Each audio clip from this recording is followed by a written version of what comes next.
Hello students, I am Sana Khan, teaching assistant in the Department of Pharmacology, Jamia Hamdard. Today I will be teaching you regarding baby care products. The various contents of this topic are introduction, anatomical differences between baby skin and adult skin, classification of baby care products, desirable features of baby care products, potential negative effects of baby care products, formulation of baby care products, cleansing products for babies, moisturizing and protecting products for babies, packaging of baby care products, chemicals to be avoided in baby cosmetic formulations, evaluation and safety assessment of baby care products. So first is the introduction. Baby care products characterize a very distinct class of products specially developed for gentle baby skin. Baby care products are primarily functional products rather than decorative products, including baby skin care and hair care, cleansing formulations as well as skin protecting products. Due to the sensitivity and vulnerability of the baby skin, special considerations have to be taken into account. There are marked anatomical and physiological differences between baby skin and adult skin. Baby products are products intended to be used on infants and children under the age of 3. Baby products are specifically formulated to be mild and non-irritating, and use of ingredients that are selected for these properties as newborn skin care is a sensitive matter. In the current scenario, restriction of exposure of babies to harmful chemicals is the utmost matter of consideration, as this can adversely affect the health of baby. The newborn needs dye-free, fragrance-free baby skin care products. Babies are being consistently exposed to different harmful chemicals which are present in baby care products such as baby creams, ointments, oils, shampoos and soaps. When these products are applied to baby skin, they get easily absorbed into the systemic circulation and can cause serious adverse effects to baby's health. It is seen that a baby is 10 times more susceptible to the harmful effects of chemicals as compared to adults. Baby products include baby shampoos and baby lotions, oils, powders and creams. These products are used to moisturize, clean and soften the skin of infants and children. Adults that have sensitive skin or that are very sensitive to ordinary products may also use baby lotions, oils, powders and creams. Manufacturers conduct extensive safety tests to ensure that these products are safe for use on young children. Anatomical differences between baby skin and adult skin. In general, the skin consists of the epidermis, which is the outer layer, the dermis beneath the epidermis, and the subcutaneous fat. The outermost layer of the epidermis is the stratum corneum, which primarily acts as a barrier function. Epidermal lipids play an important role in maintaining skin barrier function and integrity. The skin of newborn baby is very delicate, thin and fragile. The skin of premature newborn is functionally not very effective as barrier owing its thinness and weak cohesion between epidermis and dermis. This leads to greater transepidermal loss of water and higher percutaneous absorption of chemicals, resulting in enormous susceptibility to infections, toxicity and complications in fluid homeostasis. Baby stratum corneum is approximately 30% thinner than that of adult, and the entire epidermis in baby skin is about 20 to 30% thinner than in adult skin. However, the lipid content of the skin of infants is lesser as a result of the low activity of the sebaceous glands. The non-glandular epidermal lipids is present in place of the hydrolipid film in infant, which are supposed to be less capable of defending the skin. In addition to this, the stratum corneum regulates the normal functioning of the skin by striking a balance among moisture and intercellular lipids. In contrast to adult skin, baby skin has much less moisture and fewer intercellular lipids, making it more vulnerable to dryness. In adults, the acidic pH of skin surface provides a protective environment against external microorganisms, whilst in newborns, particularly in premature ones, pH of the skin is neutral, which is why the skin of a premature baby is not capable of providing any protection against excessive microbial growth and preventing transepidermal water loss. The hair of newborns is well built, nonetheless, it is only slightly pigmented. Their body is predominantly covered with vellus hair, which is much lighter in color and thinner than adult hair. The number of hair follicles per square centimeter is higher than that in adult skin, which increase the risk of deeper penetration of topical substance applied to the skin. Due to the reduced activity of the sebaceous glands, there is not much oil on the hair shaft surface. Therefore, strong surfactants are not needed to clean the hair. In line with the differences between baby and adult skin, babies have a greater vulnerability to ocular exposure as well. Babies have neither a fully developed blink reflex nor a behavioral blink response in expectation of accidental exposure, such as during bathing. Therefore, it is chiefly imperative that products for babies be extra mild with a minimum number and an extremely low amount of irritating ingredients. Classification of baby care products. Baby care products can be classified as cleansing products and protective products on account of their function. Baby care products, as per cosmetic functions, provide suitable cleansing, skin conditioning, as well as protection against water loss. Baby care products are essential in preserving the skin's barrier function and preventing the entry of bacteria, allergens, particulates, pollution, and other exogenous substances into the body. Therefore, most products may fall under the category of cosmetics. Nevertheless, sunscreens which protect the skin from ultraviolet radiations and diaper rash creams which treat topical skin irritation and inflammation fall under the category of drugs. Cleansing products. Cleansing products for babies are intended to clean the baby's skin and hair and remove saliva, sweat, bacteria, residues of milk and other dirt and irritants. In general, baby cleansing products are comparable to adult cleansing products. Nonetheless, the surfactants used in these products are much milder.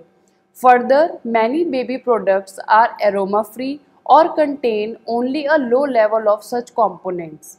Cleansing products may include baby bath products, shampoos, and cleansing wipes. Protecting products. As their name suggests, protecting products are designed to protect the baby's skin, help maintain its hydration, and accordingly prevent drying. These products are analogous to the moisturizing products for adults. Most moisturizing products for babies are oil in water emulsions. Sunscreen and formulations for the diaper zone, however, are principally water in oil emulsions, which provide a waterproofing effect. Protecting products consist of moisturizing lotions, creams, diaper rash creams, sunscreens, and baby powders. Desirable features of quality baby care products. Good skin hygiene is essential to the overall health of babies. A quality baby care product should possess the characteristics that can make the baby and child's skin capable of having a proper protective function, less vulnerable to sun radiation and external aggressions, and reduced tendency to dehydrate easily. Here are the ideal features of quality baby care products. Ideal features of cleansing products include: they hydrate the skin, they have good foamability, they do not alter the skin structure, they are non-irritant for the eyes, they have pleasant feeling during and after application, they consist of non-toxic and non-sensitizing materials, they do not change the surface pH, they are slightly fragranced or not at all fragranced, they have appropriate texture and they are mild. Ideal features of diaper rash products include they provide protection against diaper rash, they are non-irritant for the skin, they are easy to spread, easy to remove, they have appropriate rheological properties, and they have proven efficacy. Ideal features of sun protection products include they provide efficient protection against UVB and UVA radiations, they have proven efficacy, they have dermatological safety and long-term stability. Potential negative effects of baby care products. The most common potential negative effects of baby care products are summarized as follows. Baby skin is more vulnerable to develop irritant allergic contact dermatitis, fragrances, certain preservatives, and some ingredients used in moisturizer products are known irritants for adult skin. Therefore, they can certainly irritate delicate skin of a baby and their use should be minimized in baby care products. Skin care products with an inappropriate pH and or ingredients that can harm the skin. Alkaline soaps are effective skin cleansers, however, they can damage the skin surface pH, decrease the thickness of subcutaneous layer, alter the skin lipids and lead to dryness and irritation. Water, in addition to not being an effective cleanser, may also have a drying effect on the skin of a baby.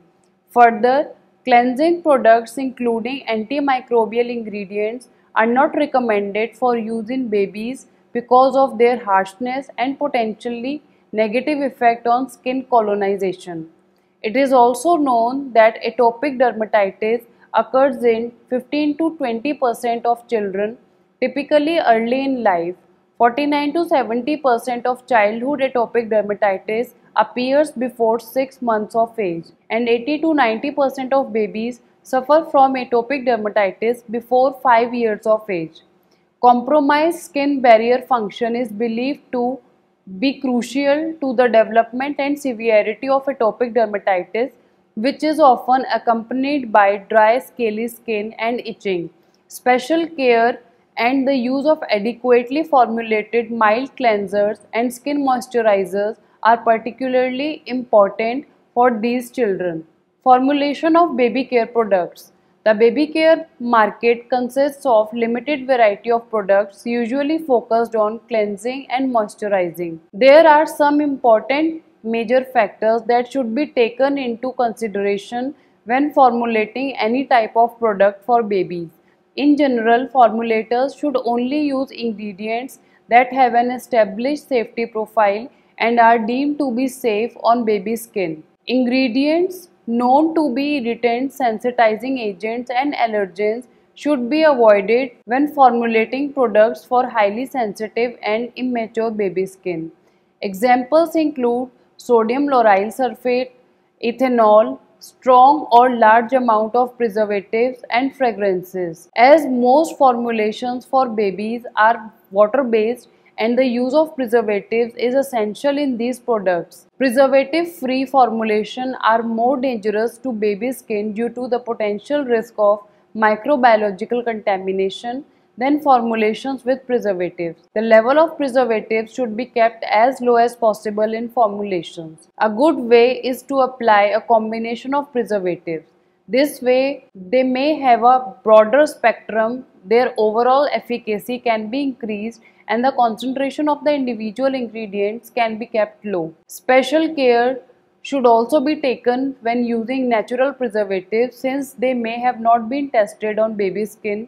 Therefore, there is no safety information about their use. Formulations should be kept mild and their pH should be close to the skin's natural pH in order not to disturb the natural skin flora.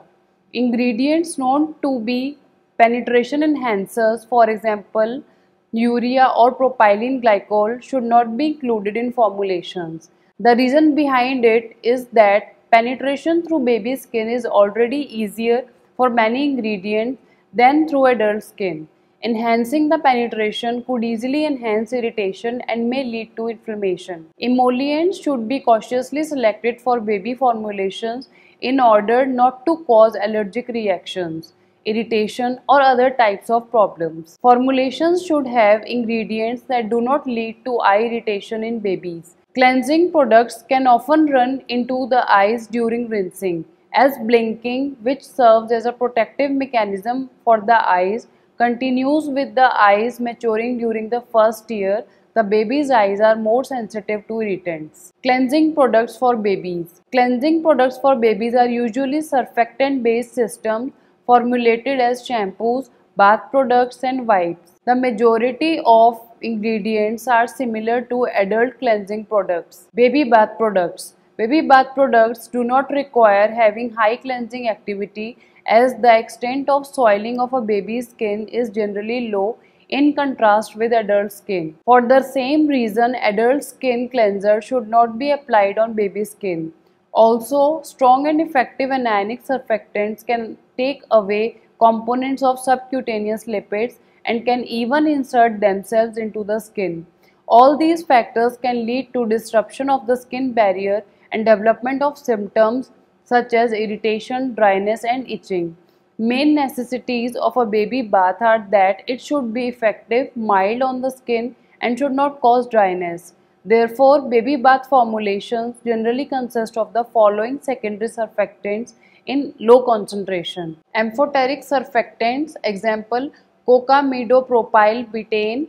Non-anionic surfactants, example polyethylene glycol or PEG-AT, sorbitol laurate. Mild anionic surfactants, example disodium laurethosulfosuccinate, example sodium cocoyl isoethionate. The micelles forming above the critical micelle concentration are generally larger with the lower micellar charge when combination of such surfactants is used. This causes better tolerance and condensed aggressiveness of the surfactant system to the skin. Viscosity is another essential factor to consider, as it can prevent running of the formulation into the eyes. In general, hydrophilic thickeners, for example cellulose derivatives, gums, or acrylate polymers, are incorporated. Humectants and emollients may also be included in the formulations to minimize any drying effect and increase the softness of the skin. Other ingredients include solvents, usually water, preservatives, antioxidants, and chelating agents. Formulation of baby bath products starts with dispersion and hydration of the thickeners, while surfactants are added in the final step with tender mixing to evade excessive foam formation. They can alter the skin's normal pH to the alkaline range, which can damage the skin barrier and lead to irritation and dryness. Baby shampoos. Babies have few lipids on their hair and are easy to clean. Akin to baby bath products, baby shampoos are generally consist of mild secondary surfactants such as non-ionics and amphoterics.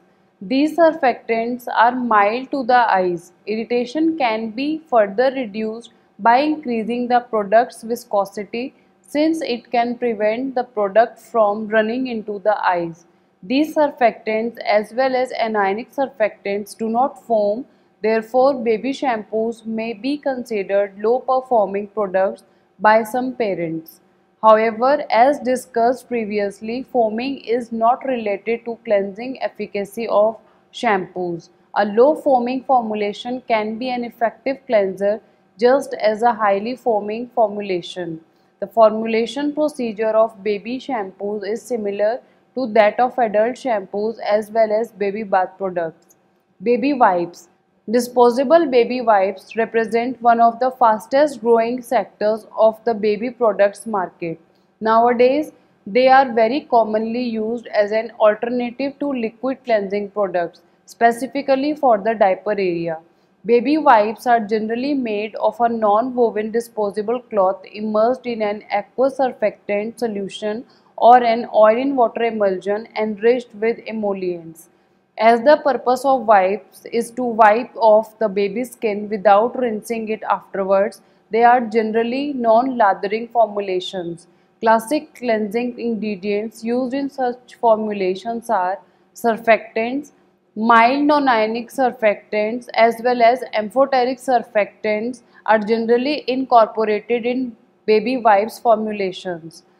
Humectants, it can also be added into the solutions or emulsions which provide moisturizing benefits for the products. Thickeners, in general, hydrophilic thickeners such as xanthan gum are used in baby wipes to provide optimal viscosity for the soaking solution or emulsion. Preservatives. Due to the water content of the emulsions, preservatives must be used to prevent contamination. On the other hand, preservatives and fragrances can cause irritation also. Anti-inflammatory agents, soothing and anti-inflammatory ingredients can also be added in the solution to reduce the sign of any irritation. Example for such include allantoin and plant extracts such as chamomile extract, marigold extract and aloe extract.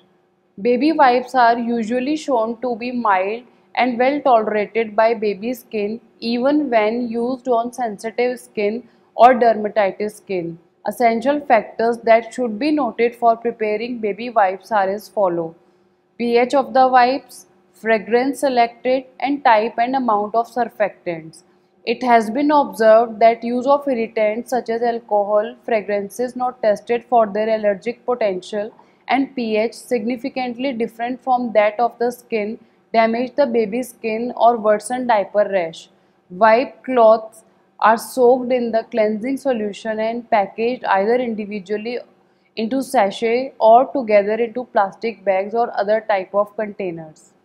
Moisturizing and protecting products for babies.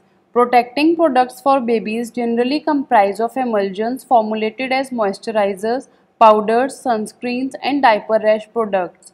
As baby's skin is prone to drying, moisturizing products containing humectants and emollients can be used to prevent this. Diaper dermatitis and other irritation reactions in the diaper zone can be managed by formulations that can make the skin more waterproof. Baby lotions and creams. Moisturizing lotions and creams for babies consist of emulsion, usually light oil in water formulations that have good spreadability and are quickly absorbed. The formulation steps for baby lotions and creams follow the general emulsification process. The oil phase generally consists of various emollients and also occlusive ingredients. In general, mineral oil and vegetable oils such as sweet almond oil, sunflower oil and palm oil are used. A common issue with many vegetable oils is their sensitivity to oxidation, which results in rancidity. Mineral oil is a stable and occlusive ingredient that forms a protective waterproof layer over the skin, reducing water loss. It may also function as an emollient. Mineral oil has a long record of safe use. It is unlikely to go rancid even in extreme climates. Silicone oils have also gained more attention nowadays because of their beneficial effects on the skin. Alike cleansing wipes, soothing and anti-inflammatory ingredients such as allantoin and natural extracts such as calendula extract can also be incorporated into these products. A water phase may contain humectants such as glycerin for its beneficial moisturizing effect. Antioxidants such as tocopherol and chelating agents such as tetrasodium glutamate diacetate are also added to prevent deterioration accelerated by metal ions and free radicals. Baby powder. Baby powder is among the earliest formulation of all baby care products. The main function of a baby powder is to soak up the residual moisture of the skin, lubricates the skin and prevent irritation. The main lubricants used in baby powders are talc and starch. Other absorbents such as kaolin, fragrances and antioxidants can also be included in the formulation. Zinc oxide may also be used because of its mild antibacterial properties. Nowadays, cornstarch baby-based powders are preferred due to safety issues, which were seen in the past for talc-based products. Diaper rash creams and ointments. Diaper rash, better known as diaper dermatitis, constitutes as one of the most common dermatologic conditions seen in babies while using diapers. Factors responsible for its development include skin wetness due to incontinence in babies, along with infrequent diaper changes, which increases contact time between the skin and potential skin irritants. Moisture also makes the skin more fragile and enhances its susceptibility to frictional damage caused by the diaper, pressure, and chafing. Diaper rash is a result of a main reaction to irritants in urine and feces as well as moisture and friction. It irritates the skin and causes degradation of the skin proteins and lipids and a disrupted barrier function. Further, alteration of the skin pH leads to the growth of microorganisms including Candida, Staphylococcus and Streptococcus species. Erythema and mild scaling occur as a symptom of diaper rash. If not treated in the earlier stages, papules and edema can occur, or in severe cases, ulcerated lesion may develop. More repeated diaper change should be done with proper cleansing to prevent the worsening of diaper rash. It decreases the time the skin is exposed to urine and feces. Further, formulations for treating diaper rash should be applied on the skin surface.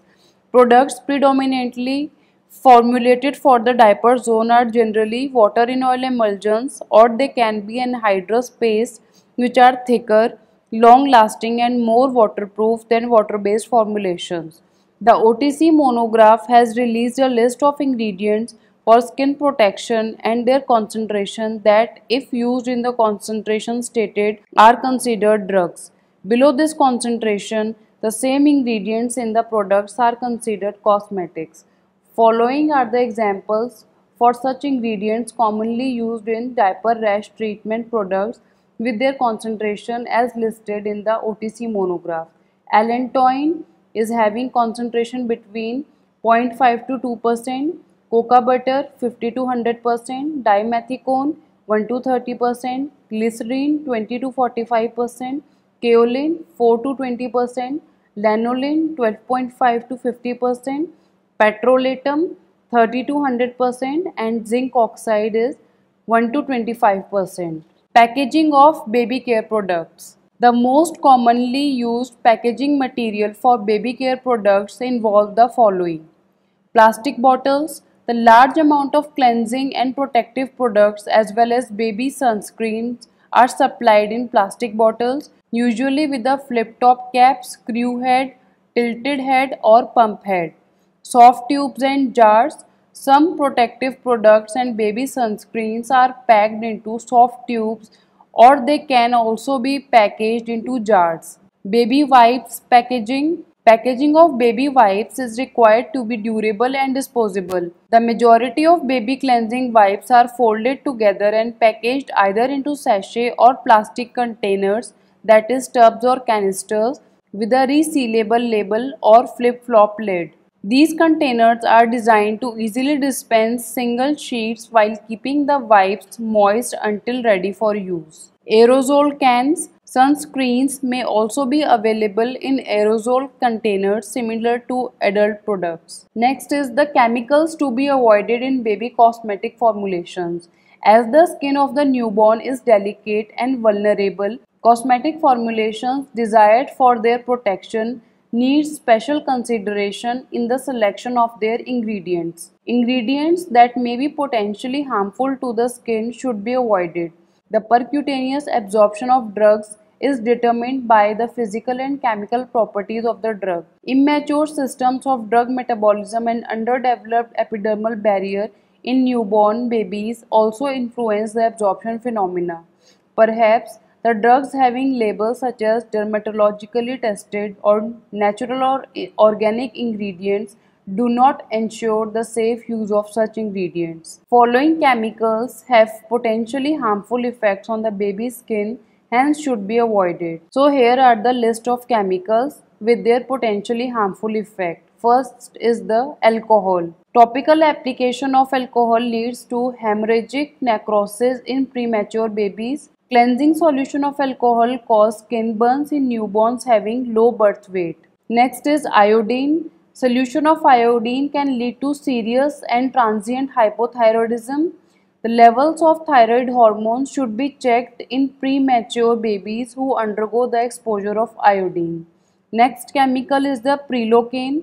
Its overdose can cause methemoglobinemia. Next is the propylene glycol. At concentration greater than 5%, it can cause burning and skin irritation. Oral use of propylene glycol cause central nervous system toxicity in premature infants. Parenteral use can cause risk of hyperosmolality and seizures. Use of sodium lauryl sulfate can cause potent skin irritation that disrupts the lipid barrier, resulting inflammation of the skin layers. Methyl isothiazolinone, it causes neurological defects. Use of parabens cause contact dermatitis and skin rash. Evaluation and safety assessment of baby care products. The usual quality related problems of baby care products consists of less foaming of cleansing products, separation of emulsions, microbiological contamination, clumping, rancidification and valve clogging for aerosol sunscreens. Parameters commonly tested to evaluate the quality of baby care products include the following: spray characteristics, aerosol can leakage and pressure test, actuation force for aerosol products, spreadability, texture and firmness, color, preservative, efficacy, viscosity, pH of lotions, creams, gels and ointments, foam stability, foam density, foam viscosity and foam structure for cleansing products. Following are the parameters which indicate the performance of baby moisturizing products: protective effect of diaper rash products, hydrating effect, protecting effect of sunscreen and moisturizers. Safety is the prime concern for cosmetics usage and should include all consumer groups unless the user group is specifically indicated through special product presentations. User groups may include geriatrics, expecting mothers, lactating women, children, and adolescents. A good example may include skin hair cleansers and skin care products which are used by all groups discussed above. As an outcome, there are two types of safety assessment. First one is the normal safety assessment for all end users, and second one is a distinctive safety assessment for any special novel active component present in the product. An example of harmful chemical ingredient is formaldehyde, a carcinogen which is associated with respiratory, eye and skin irritation and also linked to leukemia in some studies. This ingredient has been detected in Johnson & Johnson products. A probable reason could be presence of quaternium which releases formaldehyde. The only key to avoid such hazards is a sound safety assessment. This could include special assessments, example European cosmetic legislation, also known as EC Cosmetic Directive, suggests the need of special evaluation for pediatric population below 3 years of age. The evaluation should also consider the latest guidelines and scientific findings relevant for pediatric safety should be a mandate for a product development. The compatibility assessment is also an important pillar for development of this kind of formulations. Another important aspect is the selection of excipients compliance to legal regulations. As per EU standards, evaluations by the SCCNFP, that is Scientific Committee on Cosmetics Products and Non-Food Products, the Scientific Advisory Committee of the European Commission, is a mandate requirement. Important selection criteria are toxicological profile, skin and mucous membrane irritation potential, microbiological quality, purity of raw materials, testing for heavy metals, testing for presence of pesticides residues. These harmful substances must be avoided, but if present, the level should be based ALARP as low as reasonably possible. The control strategies are based on continuous and detailed analytical methods specific for the presence of contaminant in question, as safety of finished products is governed by the safety and toxicological evaluation of excipient. The aforementioned assessment is supplemental to estimation of physicochemical properties like pH, viscosity, rheological properties, etc. Lastly, due consideration should be given to intended use and route of administration. The overall exposure level estimation is essential in case the user is exposed to same ingredient through foods, preservatives, etc. and overall exposure should be accounted for to avoid health and safety hazards. Thank you.